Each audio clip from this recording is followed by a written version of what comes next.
على الحديث لأنك أنت المعني داخل الملعب وأنت قاعد تتلاعب بعواطفي.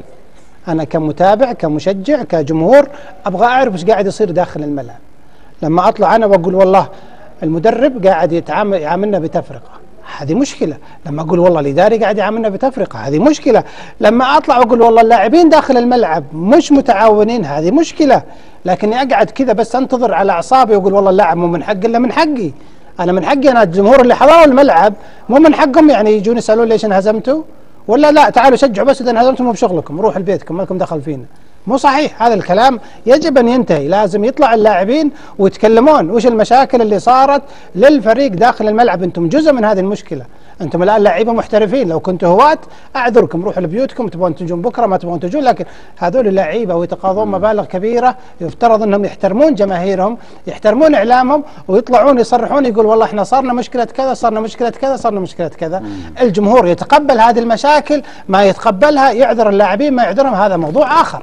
لكن أنا أتكلم على أنك أنت لابد أن تحترم الجماهير وتحترم الشعار اللي أنت لابسه، تطلع تبرر ليش ظهرت بهذا المستوى المخجل في هذه البطولة.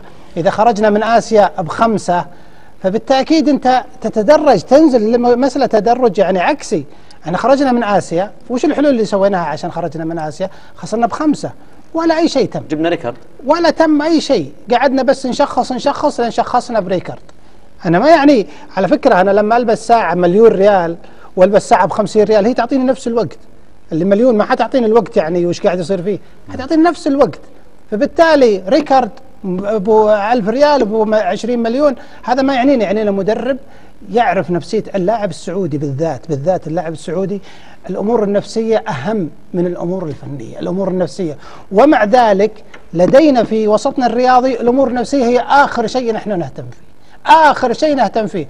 أولا اللاعب يوقع على عقد ب20 مليون، النادي يروح بصيغة ولا بأخرى يطر هذا العقد من أعضاء الشرف ويتسلف من وين ويرجعها، وبعدين يقول والله احنا لعيبه محترفين، احنا عندنا دوري محترفين، عندنا هيئة دوري محترفين.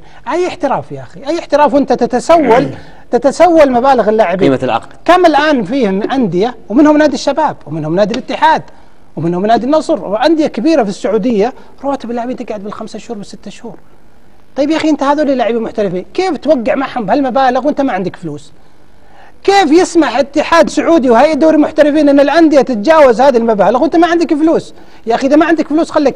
بدر مطوع عشان بس مثال، بدر مطوع لما جاء بغى يحترف في السعوديه اعطوها النصر اعتقد $1,600,000، نادي القادسيه الكويتي رفض. لأنه لو فتح الباب هذا نادي القادسية الكويتي حيضطر يعطي لاعبيه ويخليهم يحترفون برا وتنفرط المنظومة في نادي القادسية. ما تقدر تقارن انت يا ابو شاد اللي قاعد يصير عندنا. ليش ما اقارن؟